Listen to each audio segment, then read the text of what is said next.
Giggly Gorilla Studios coming at you from the middle of the sky, just trying to get away from this freaking mountain. Everest, what are we here to talk about this week? I don't know why Benji keeps putting us in these situations. Like, come on, like, what are we doing here? What are we falling through the sky? We're here to talk about Mission Impossible, mainly the new movie that just came out, Dead Reckoning Part 1.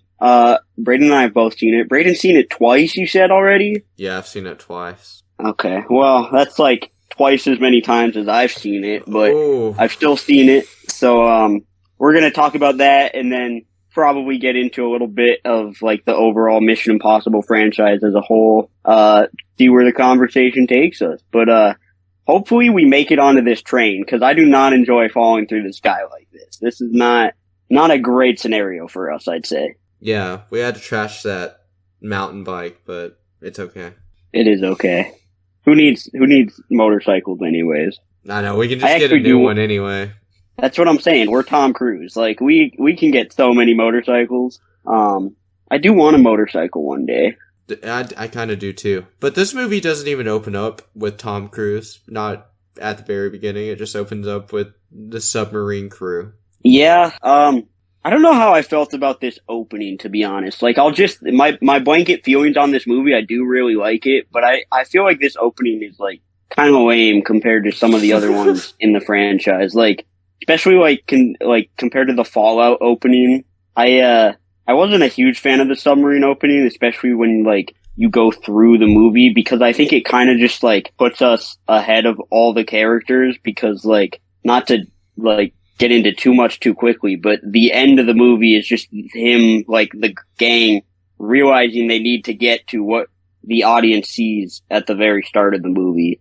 So, like, I don't know, I don't love that storytelling aspect of it, but I don't know. What do you think?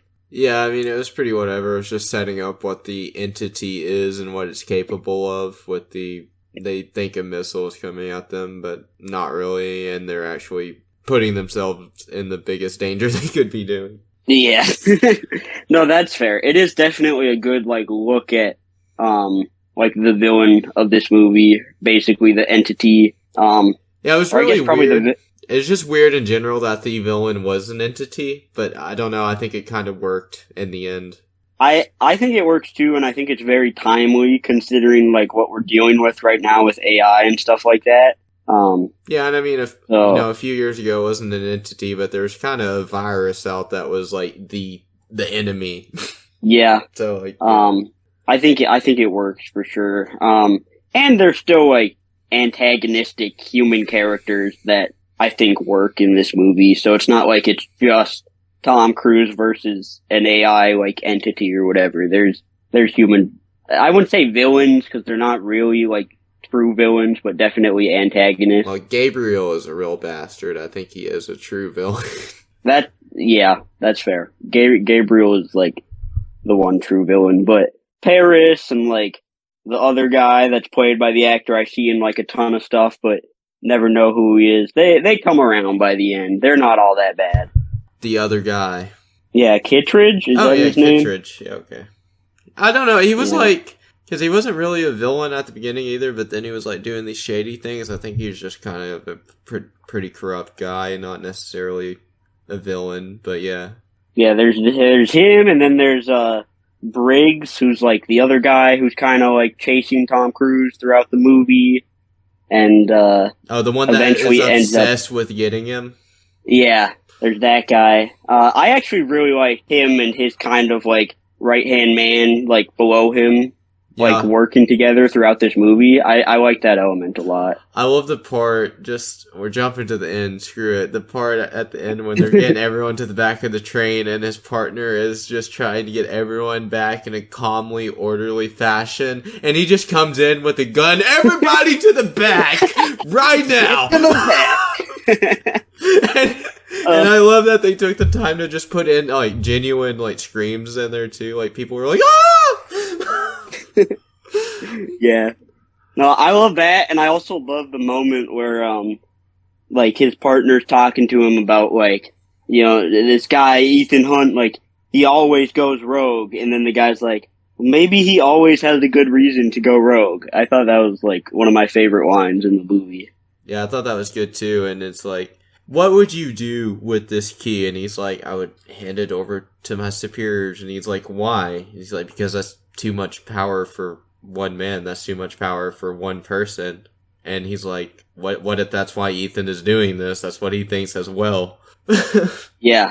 They have a lot of like surprisingly good lines in here and like moments. I was expecting them to just kind of be like a basic foil, just based on how it starts out, because they just seem very like military, like get the job done. We're just gonna hunt Tom Cruise, but they flesh them out, which I think is a strength of this movie as a whole. Is I feel like most of the characters get fleshed out more than I was expecting, honestly. Yeah, Briggs. Like, I also love the part where before the party that the entity is hosting, where he just tases the security to go in. Yeah, a lot of great moments. That got a laugh. I don't think it got that big a laugh in the first showing I went to, but like when I went again to rewatch it, it got a huge laugh. That moment did. Yeah, well, I'm glad there were people in your showing, because I saw this at like 3 p.m.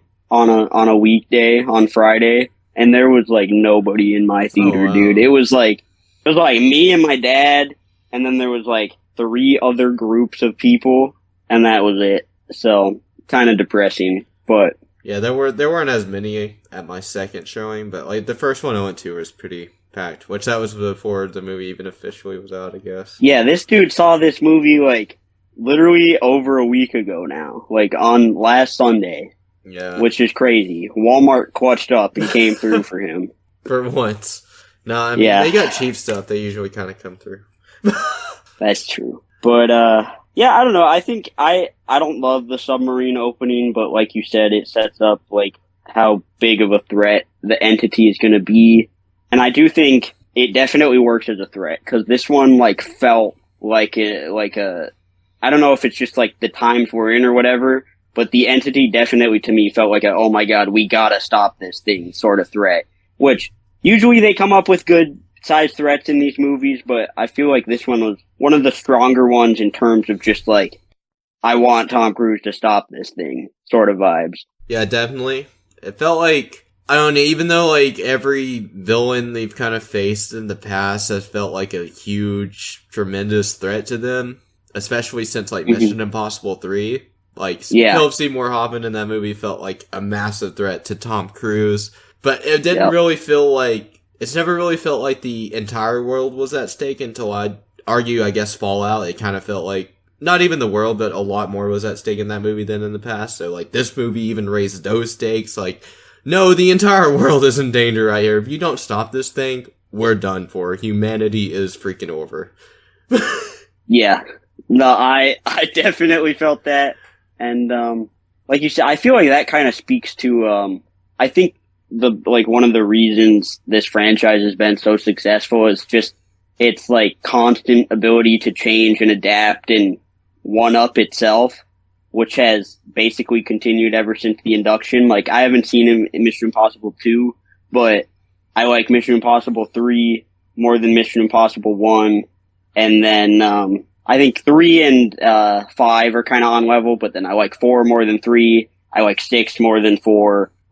So it's just kind of their ability to keep doing something new and keep upping the stakes and the ante, I feel like, is why it's been so successful, while keeping it, like, you know, fast. Like, obviously Fast and Furious is like a franchise this gets compared to a lot, and maybe it shouldn't, because in my opinion it's just so much better on like every level. I feel like their care to the quality of the films and the filmmaking really set them apart from like any other big action franchise. Yeah, I agree. They're definitely a quality over quantity franchise. I mean, Mission Impossible 1 was 1996, and they've only done 7 of these movies since 1996. And 8 is next year, so you can say 8 of those in, what would that be, 30 years? 8 movies in 30 years, or 30 years, oh my god. Holy crap. So, like, once it's 2026, it'll be a 30-year anniversary. That's crazy. Yeah, jeez. A lot of time I don't know, fast. Tom Cruise has been doing this franchise for a while. He has been running around for a long time in this franchise. Yeah, he runs in every movie almost, but he's the best runner in Hollywood, like hands down, not even close. And he runs a lot in this movie. Like I showed you my Letterboxd review of this movie. I think this might be the movie that Tom Cruise runs the most in, and that's pretty impressive. Yeah. That is. Well, there's like 4 separate like long takes of him running in this movie. I was like, and they're all very dramatic. Like even when he's just running around in the airport and trying to find like the first half of the key that they got their eyes on. Mm-hmm. I love the shot where he's like running on the roof of the airport and the guys down below are like, we can't find him. Where is he? And he's doing the Tom Cruise run on the roof of the airport. They're like, he's got to be somewhere, and it's just Tom Cruise running behind them. Yeah, on the second floor. Yeah, it's great.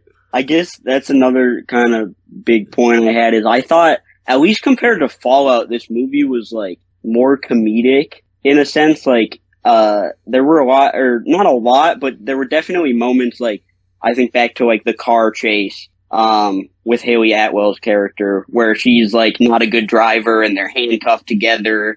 And it's like a lot of just kind of physical comedy and, sort of playing into the insanity of everything that's going on. But at least for me, it worked. Like, I would still say I prefer like Mission Impossible Fallout's like more consistent, serious tone, but I thought they went for a little bit more humor in this one, and overall it hit for me. Yeah, the humor, I think it was upped in this movie. I think there was more of it than like the previous, at least in Fallout, like you said. Yeah. And, I don't know. I know there's like always humor in these movies, and even in this one, even though there felt like there may have been a little more of it, that might just be because the movie's longer. But the humor like always feels natural, and it's like none of it is really like over the top humor. They don't go out of their way to like make jokes or anything. It's just like really natural conversation and like everyday humor you would hear in real life too. Yeah, and I feel like there's never like, they never push it like way too long, where it's like they have a joke and then it just like keeps going and keeps going, which is something I have an issue with in like a lot of blockbusters. I feel like when they, like The Flash had some of those jokes earlier this year where it just went on for too long. So I think they do the humor really well, and I do think they upped it a little bit in this movie, but it was welcome to me. I enjoyed it. I agree. And something else interesting to me is Tom Cruise, Ethan Hunt trusted Grace like so much in this movie for some reason, and I don't really understand where his faith in her came from, because you remember in Fallout, like even though he was working with Henry Cavill, he was like, I do not trust that guy. Yeah, well, I think the answer there is Henry Cavill's not a woman, so I feel like that's I don't know, dude. Ethan Hunt and brunettes, it's just over, dude. Like, it's just, there's no shot. But yeah, that's a good point. He does trust her a lot. Yes, we should say, by the way, if you haven't figured it out already, spoilers. I'll put it in the title for the thing, but yeah, that's a good point. Hopefully someone wasn't just listening to it who hadn't seen the movie and wanted to, because we've just been jumping all around. Hey, we haven't spoiled anything too big yet. That's why I wanted to, get that out there before we went too far. I do feel like some of that could be just to like kind of the growth and like aging of that character and like Ethan Hunt, and also just like the stakes of this movie. Like we kind of talked about, maybe he felt like he just had to trust her if he was going to get out of this thing, because it felt like sort of, maybe not the most overwhelming, but definitely like the most important mission so far for the team. Yeah. So that could be it. Yeah, and like, dude, she hadn't shown, like, she hadn't done anything, although, like, she has been, kind of using him, betraying him, stealing from him. She hasn't really done anything, like, so bad that she's irredeemable. So I think that's another thing. Yeah, that's true. I guess one of my big things, I'm just gonna talk about things that come to mind. I love Luther so much in this movie, dude. He's like one of my absolute favorite parts. I thought he was so great, and just all his lines about Ethan Hunt is my friend. Ethan, I love you. Like, he was just like the best dude in this movie. Yeah, when he was like, Ethan, I ask you this as not your partner, but your friend. Are you going to kill Gabriel? And he's like, you understand that you can't, right? Like, you can't do this. Like, he is the only one who knows the information. Yeah, it was just great. I mean, I love the whole team. Like, obviously, Simon Pegg is awesome in everything he's in. Yeah, it's like, these movies. To me, it's kind of like Simon Pegg, like, feels like the heart of the team. Ethan is like the spirit, and Luther is like the conscience of the team. Yeah. I feel like that's like three very similar things that you just said. Yeah, but that's true. No, I see what you're going for. Dude, I kind of wish they'd. I mean, obviously now, like with what happened to him, he's still like in full like recovery, basically. But I wish they would bring Jeremy Renner back for these movies. He was like one part of the team that I loved, and I kind of wish he'd come back, but obviously his accident earlier and everything, I don't know how that'd work, but yeah, I do kind of miss him.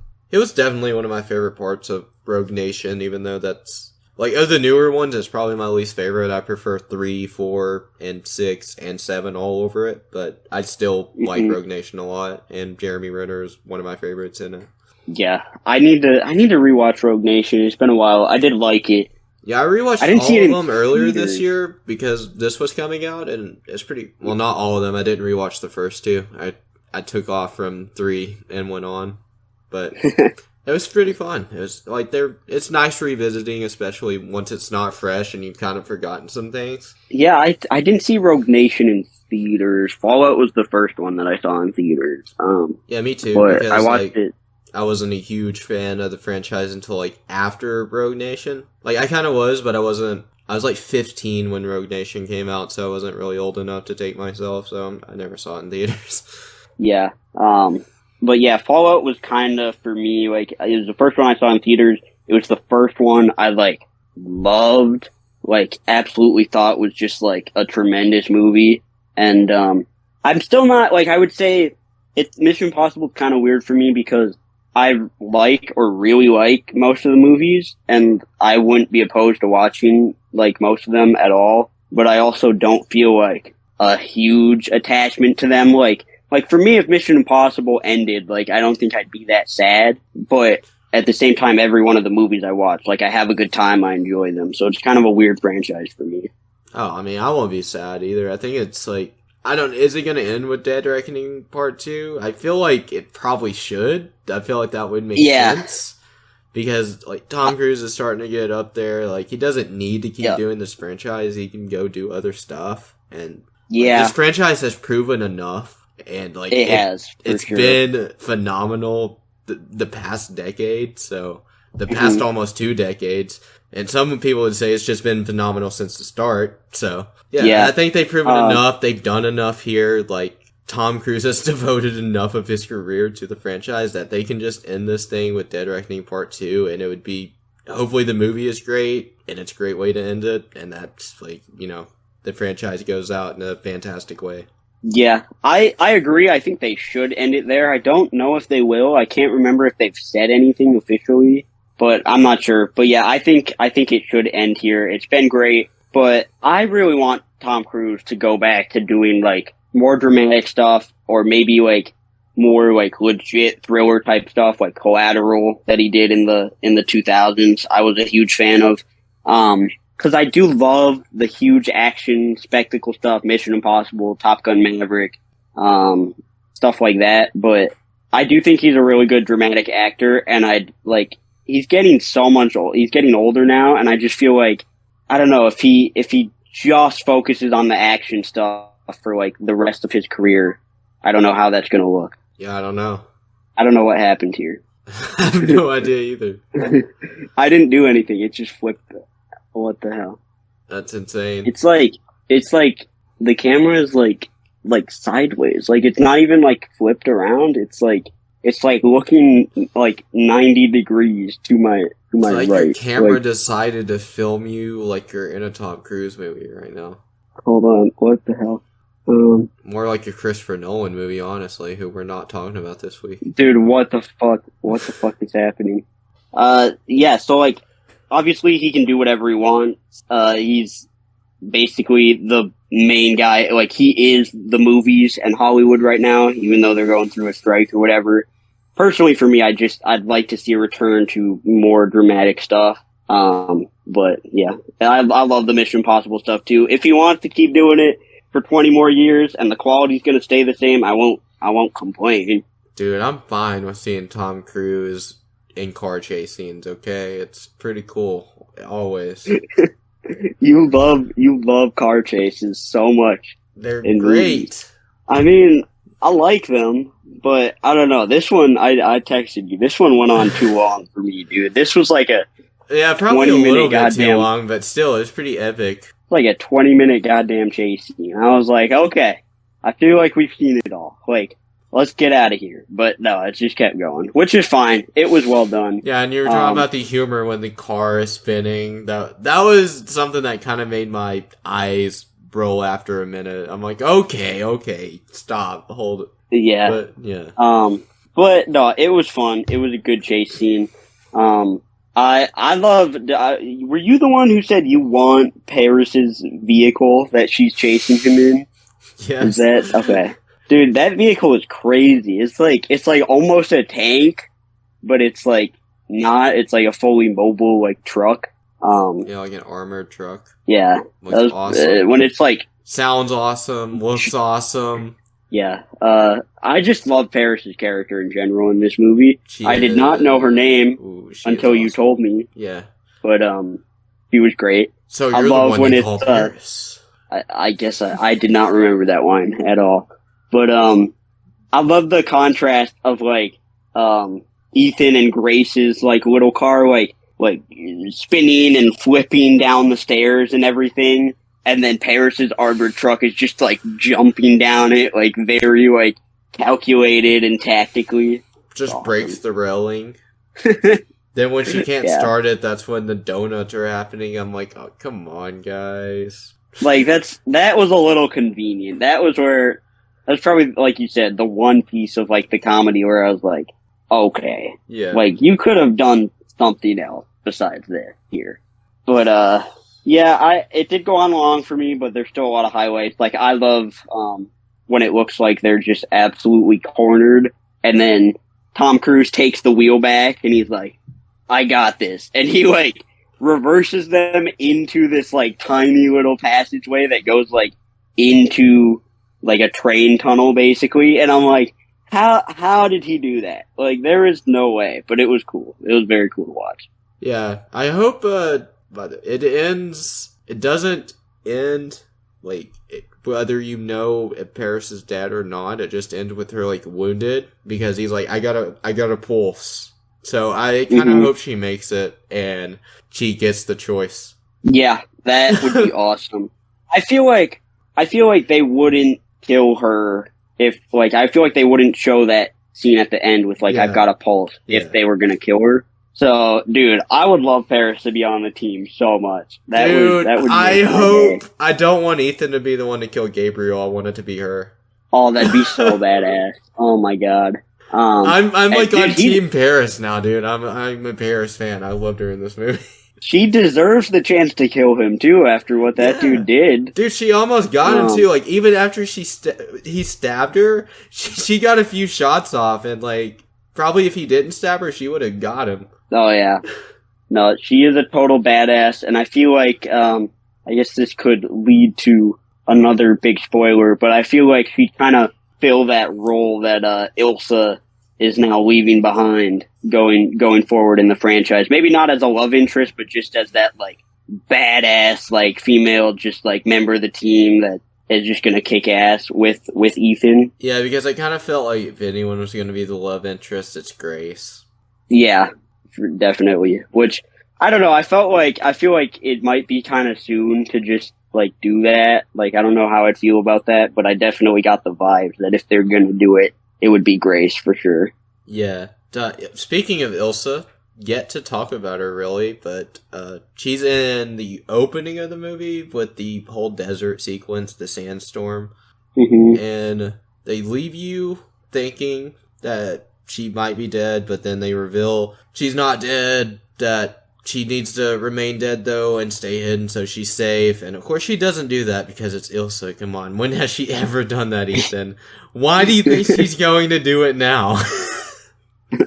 Dude, Ethan puts way too much trust in his friends, just like doing whatever he says, even if he's gonna be like in danger because of it. Like every time he's just like, no, stay hidden, disband the mission, go away, and then they come back, and he's like, oh, well, like I feel like he should see it coming by now. Yeah, but speaking of how much trust he puts in his friend, like the friendship he shares with all of them is like such a strong point of the movie, and he's like, you know, it was used for the trailers too, but the moment where Luther is like, look, none of our lives can matter more than this mission. This mission is what matters the most. And Tom Cruise, I don't accept that. I don't accept that. Yeah, I don't accept that. It's a great moment.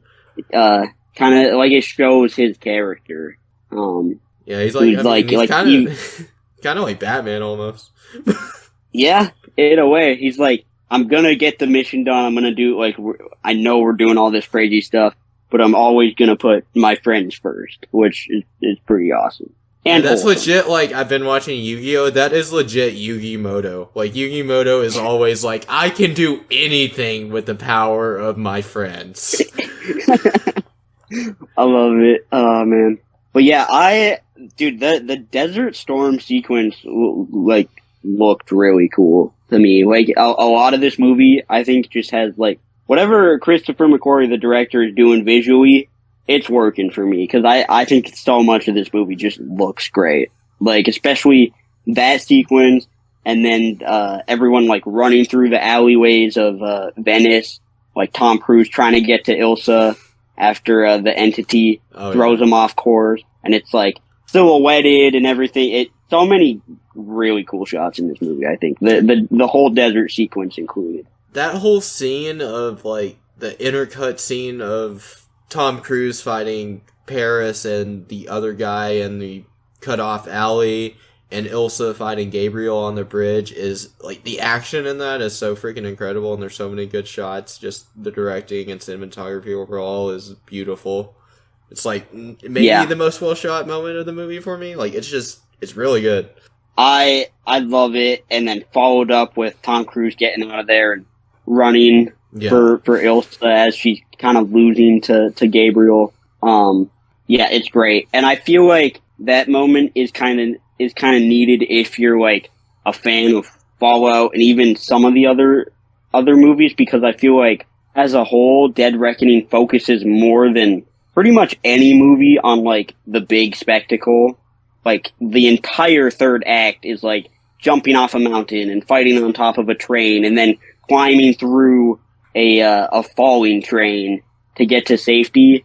That I feel like that scene, which is like almost like a very intimate, like good hand-to-hand combat scene, is like super welcome, at least for me, because I'm such a huge fan of like the bathroom scene in Fallout. Like, oh, big surprise, everyone loves that scene, but it's just great. So I really love that scene because I felt like I love hand-to-hand combat in like anything if it's well done, and that was kind of the only time in this movie where we really got to see it, and I loved it. Yeah, I really love the bathroom scene in Fallout too. It's so freaking good. Henry Cavill reloading his biceps. I mean, what more could you ask for, dude? Like, come on. Yeah, but Ilsa does bite it. She dead. Yeah, so that sucked. I don't know, dude. I kind of felt like it was gonna be Ilsa, but I really wanted to be Grace so bad. I wanted her to die. Me too. Yeah, she was probably my least favorite, like, main character in this movie, to be honest. Grace, like, I didn't hate her. Ethan Hunt, probably a better man than me. If he was like, hey, do you want Grace, this woman you just met like a week ago, to die? Or do you want, like, the love of your life to die right now? I'd be like, yeah, I want Grace to die. Fuck her. Yeah, fuck Grace, man. I'm sorry, Grace, but I don't really got a choice here. Yeah. That just reminded me of the season 2 flashbacks of Arrow with Shadow and Sarah with Oliver when Deathstroke makes him choose. Take me back. Does Oliver ever actually choose, or does it just like he has a bigger reaction once the gun is to Sarah's head? So I think that's correct. Yeah, he has like a big reaction. He chooses with his body language, basically. Yeah, so he's like, okay, Shadow it is, and it's like, goddamn. Yep. Oh man. I mean, I guess he kept his word. He he spared the one you love most. Yeah. Dude, I love the early Arrow so much. It's I could still go back and rewatch seasons 1 and 2, probably 5, but it'd be a weird skip. I can do that too. I could do that with Flash 2 for the first 2 seasons. After that, I'm out. I'm out of there. I am leaving after the first 2 seasons of Flash. I don't even know. But yeah. I wouldn't even watch every episode either. I would just watch the ones I remember being part of the main arc because screw the filler episodes, Yeah. Okay. Back to Mission Impossible 7. I do love Ilsa, and I was kind of sad to see her go, even though I think story-wise it makes sense, because it kind of adds that just, extra layer to Gabriel, just, being the most hated person by Ethan, and it kind of sets up that moment with Luther, so, I think it makes sense, but I definitely loved her as a character. She was always cool, and, I don't know. Hopefully Paris joins the team, because I feel like that would make up for it for me, if she's given the choice. I hope. She has to be. If Grace got given the choice, Paris has gotta be given the choice, bro. It's if she survives, no brainer. I know. Come on. She's been betrayed by the guy you're after. What? There's no other reason. That's all the reason you need to get her. Get her on your side. I know, right? Well, should we get into the spectacle and action-packed third act? Oh, yes, the train. The train, speedaway train. Dude, I'm such a sucker for, trains in, any movie ever. Yeah, do you remember that the first Mission Impossible also ended on a train?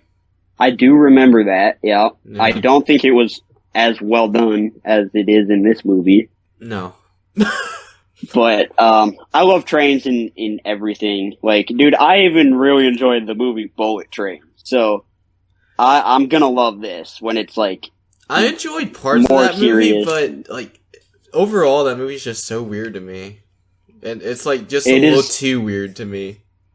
It's a bit weird and just kinda out there, but I enjoyed it. Yeah, I love basically everything that goes on with the train. I feel like the tension is so well done between Grace in disguise trying to stall and Ethan trying to get on this friggin' train. Oh, yes. And he's just climbing the mountain and he's like, Benji, where am I going? And Benji's like, keep going, trust me. You just keep going up. You'll go down eventually. And then obviously he gets onto the train in death-defying fashion. Yeah, that was a little convenient for Grace too, that Ethan got there just in time to save her. But it's a movie, stuff like that always happens. Every movie is granted convenience on occasion. You can't use it forever. You can't use it to get out of every situation though. That's basically the rule. Yeah. It was convenient, but I feel where overall my thoughts on this series is it's not doing anything that I think is insanely intelligent or groundbreaking or super, super well put together, just plot wise and story wise, but it's doing everything that we've seen before to the highest level possible with modern filmmaking, which just makes it a blast to watch. Even if it's that was convenient or this is a little ridiculous, it's still so entertaining. Just because of how much they put into it. Yeah.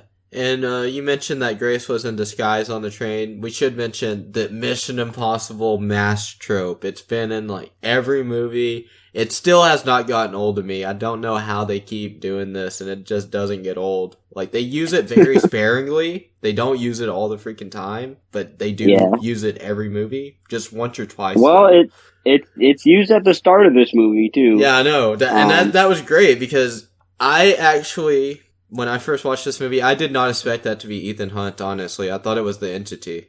I didn't expect it to be Ethan too. I didn't really know what it was going to be. But, I knew it was going to be something because of how, like, the camera zoomed in on this guy, and, like, we hadn't seen him before this. It's like, okay, who is this guy? Why is this movie wanting us to know he's important? I'm like, oh, it's probably the Entity. Nothing's good about to happen. Then it's Ethan Hunt. But yeah, I like the train stuff is cool. Just I keep thinking to myself, the motorcycle off the cliff, basically skydiving stunt is insane. Like, it looks awesome. It's so cool, but just to think that Tom Cruise actually did that is so wild to me. And I think I was reading they did it like 6 times on the day to try and get like the best shots of it put together. And that is just wild. That seems fun though. Well, I think the part besides having to drive the motorcycle off the cliff sounds fun. Oh no, that seems like the funnest part. Dude, I would be so scared. Like, you got a parachute. I would, yeah, but like, what if you like wipe out as you're going up to it, and then you just like roll off the cliff as you're like crashing off your motorcycle? Just hope there's enough room to get away from that motorcycle and let that parachute fly. But yeah, Tom Cruise is a madman. He has been for a while. He's my favorite Hollywood madman. Oh yeah. I would say this stunt, for me, it's not quite as cool as like actually scaling the Burj Khalifa, but it's up there in terms of Mission Impossible stunts for me. Yeah. I would love to do that too. Ever since I've seen that scene, I've been like, I want to scale a skyscraper, bro. That seems awesome. So maybe Tom Cruise is like secretly inspiring me to do things. Well, I feel like Tom Cruise could be a good and a bad person to take inspiration from.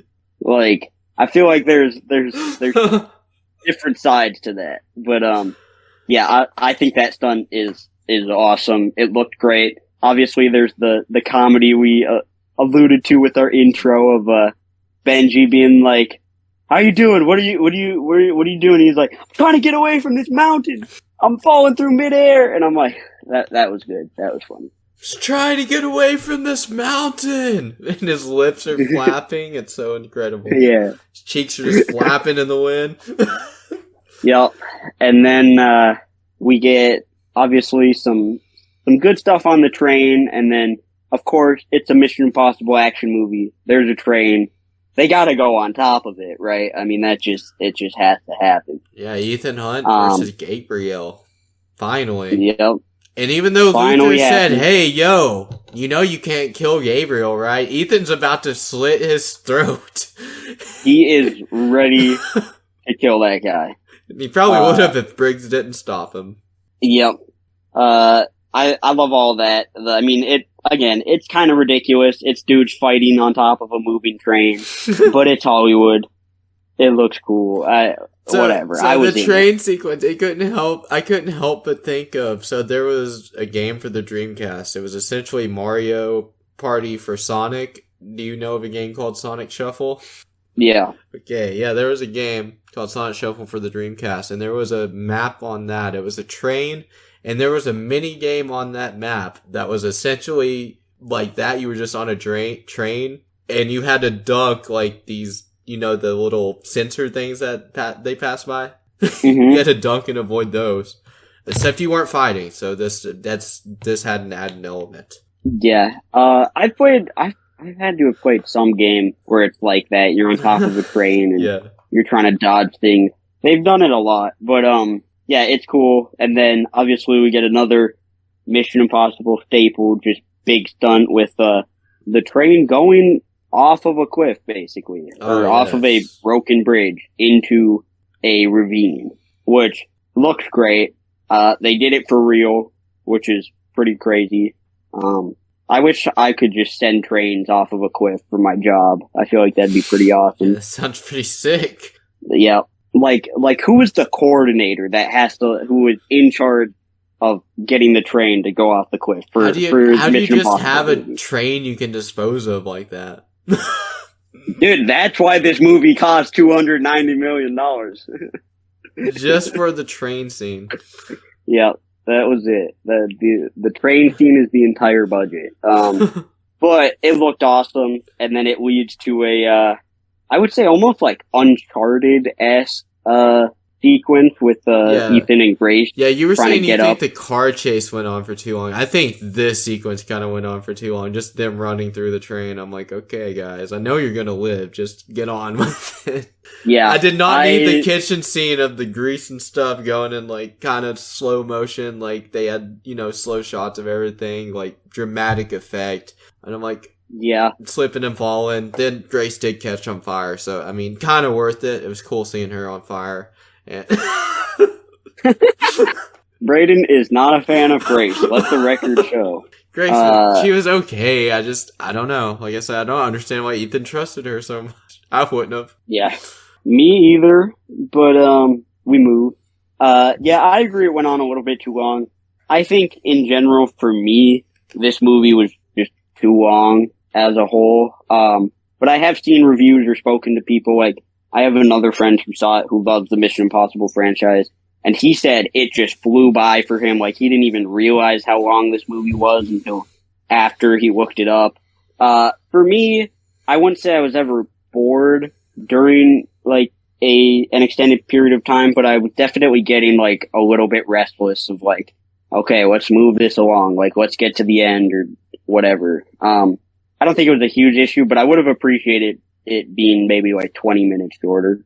Yeah, I don't know. It definitely feels like a longer movie, but I don't think it feels like as long as it actually is. Like, I think it just, like most, like a generic long movie, like 2 hours, 20 minutes, it feels like about that long, even though it's 2 hours, 40 minutes. Yeah, that's fair. I mean, I've seen both sides, but to me, it felt a little bit long. But, I don't know. I guess like my overall sentiment on the movie was like, it's not my favorite of the franchise. That's still Fallout. I have some issues with it, but as a whole, I think it was great. Ton of awesome spectacle. Tom Cruise running a lot. Paris is awesome. And I think it was a really good part one, which sets up the next part, which I guess we could talk a little bit about. The ending or the segue into part two, cause, I was actually really happy that they found this like medium of a satisfying ending while still it only being a part one. Like, I'm glad it wasn't a straight up cliffhanger, Yeah. Like I kind of forgot that it was only a part one while I was watching it. So I was like, oh man, there's still like so much story left. And then Tom Cruise started doing like the monologue and I was like, or the voiceover. So you said that, this and Fast and Furious get like compared quite a bit as franchises, which is unfortunate, which it is. Do you know how Fast X ends? Because Fast X is supposed to be like 2 or 3 parts or something like that. Yeah, so 2 parts. It literally ends in the middle of an action scene, dude. They don't even finish out the scene. Bruh, no way. Okay, well, I don't know if I'm ever gonna watch that movie. I might just for Jason Momoa because he looks like. If you ever want to see amazing. one of the worst movie endings you'll ever see, you can watch it as well. Okay, I'll keep that in mind. But yeah, I'm really glad this movie didn't do that. It ends very satisfyingly, I would say. Like, we know there's still more story, but Tom Cruise gets to do a voiceover. It's wholesome. He makes it out. He sees Benji again, and kind of allows you to like take in a almost completed story while like setting yourself up for the next part. So I like the ending for sure. Yeah, I enjoyed the ending. I think the movie as a whole is pretty freaking good. It's my probably second favorite of the franchise. I think Fallout is still the best, but I like this one quite a bit. I think I'd have Ghost Protocol above it still. I just love that movie. But this would be my third for sure. One thing I'm like kind of interested in is I wouldn't think that the next part would be as long as this one, because if it is, I don't know where they're gonna find all that story, because it feels like this one took care of a lot to the point where it's now like Tom Cruise knows Ethan knows he has to find the sub, and that's the mission. Like, they're gonna go do that. So if the next movie is gonna be as long as this one or longer, I don't know what's gonna happen to fill out that runtime, honestly. Yeah, I don't see why it would be as long, but who knows? Like, because I don't this know. one It's set kinda, up everything that part 2 needs. Like, part 2, we should just get straight into things, basically. yeah, but it's kind of different than like Across the Spider-Verse, this year, and then Beyond the Spider-Verse coming out. Like, I still feel like we have so much to like wrap up in Beyond the Spider-Verse that I feel like that movie is gonna have to be just as long or even longer than Across the Spider-Verse, because there's like so much going on that still needs to conclude. With this one, I feel like you said, they should be able to get right into it. I'm not saying it's going to be like an hour and a half, but I don't see any reason that it would be longer than this movie. Yeah. I don't know. I don't think it should be. But Either way, do you want to go ahead and give it a grade? what do you want to do? Letter grades, or out of 10, or out of 5 stars? I don't. We can do everything or anything or none of it. Well, I gave it 4 stars on Letterboxd. I think for me, it's like an A- movie. Yeah, I'd say like an A. Just a solid A. I gave it 4.5 out of 5 on Letterboxd. Yeah, good movie. Obviously, like, you are a little bit bigger a fan of the franchise than I am, so makes sense. Although I do wanna rewatch Ghost Protocol and Rogue Nation now. Probably I rewatched Mission Impossible 3 earlier this year, around the same time you did, and I enjoyed that. Philip Seymour Hoffman is just so good. He's the best villain this franchise has had. He's such a dick in that movie. He is, and it's awesome. He had so much range, dude. Rest in peace to that guy. Like, died too soon. He's incredible in everything he's in. The Master, Moneyball, Mission Impossible 3. His small part in Almost Famous is like one of my favorite parts in that movie. Great in that. Yeah. He's good in Boogie Nights, which you need to watch still. I do still need to watch that. But yeah. Great actor. Won his only Oscar for playing Truman Capote in just like a kind of a biographical drama. It's pretty good. It's a little bit boring at sometimes, but if you ever want to see another great Seymour Hoffman performance, you can watch Capote. But yeah, I love this movie. It's not going to be one of my favorites of all time or anything, but I'm definitely looking forward to Dead Reckoning Part 2. Oh yeah, absolutely. It's in June of next year. I'm ready for it. June 28th, okay. I believe. I didn't know that. I assumed it would be in the summer, but I will be ready. I will be seated. I will also be seated for Barbie and Oppenheimer this coming weekend, so that's going to be fun. Oh yeah. Yeah, me too. And we've done episodes on some Christopher Nolan, movies. We talked about 5 of them. That's true. And one episode is from a year and a half ago, but it doesn't matter. You should still go listen to it if you haven't. Exactly. Well, this was fun. Hopefully Tom Cruise doesn't die filming a new movie. I hope he doesn't die either. We shouldn't say anything. Along those. Well, that's probably true. If Tom Cruise dies, it was all my fault. Anyway, hope to talk to you soon. And yeah, great movie. Yes. Truer words have never been spoken. It is a great movie. Okay, should that be it? Should we end it? Yeah, yeah. Hey, where can people find you? I don't know, dude. I don't even know where I can find myself. I don't know where I can find. I don't know where I can. I can't find any peace within myself. How am I supposed to know where people can find me? Saying. I gotta find myself before people can find me, dude. No, I'm on Twitter at I think it's like Arcanized YT or something. I don't know. I make YouTube videos Not sometimes. the just Yeah, it's just Arcanine. Arcanine. Or do you have what's your handle on that? I don't know if the handle matters on YouTube. I like how I like upload videos to YouTube and I still don't even know what I don't the know handle what means. I made one, but my handle is Arcanine8931. So okay, mine's the Red Arrow DC, I think. That makes I think sense. that's right. And my channel is just the Red Arrow. You can find me on Twitter at the Red Arrow _YT. And that's pretty much it. Yeah, this dude's not even on Twitter. So at we'll all. see you guys next time. But yeah, hey, follow me. Maybe I'll start saying things. Alright, see ya. We're going back into hibernation. We'll see you guys next week. Probably talking about some Oppenheimer.